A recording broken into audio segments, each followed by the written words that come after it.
Welcome to the Startup Funding Espresso. I'm Halti Martin, the host of this show where we talk about raising funding for your startup and the time it takes to have an espresso. I hope you enjoy this episode.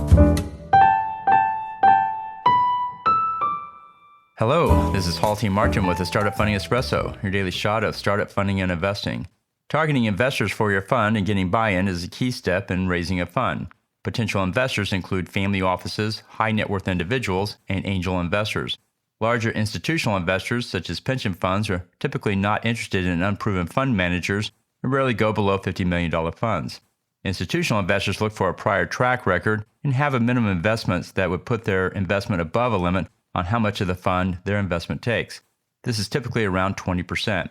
You could engage a placement agent whose fee is usually in the range of 2 to 3%. You can also use meetings with investors before the fundraise to see how the market will respond. The key to launching the fund is to secure an anchor investor who will allow you to use their name.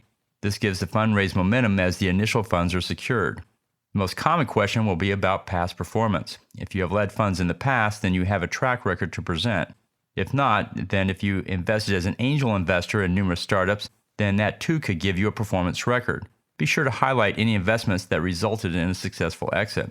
If you are an operator of a company with a successful track record, that could be used as well. Thank you for joining us for the Startup Funding Espresso, where we help startups and investors connect for funding. Let's go start us something today. Halti Martin is the director of Investor Connect, which is a 501c3 nonprofit dedicated to the education of investors for early stage funding. All opinions expressed by Hall and podcast guests are solely their own opinions and do not reflect the opinions of Investor Connect. This podcast is for informational purposes only and should not be relied upon for the basis of investment decisions.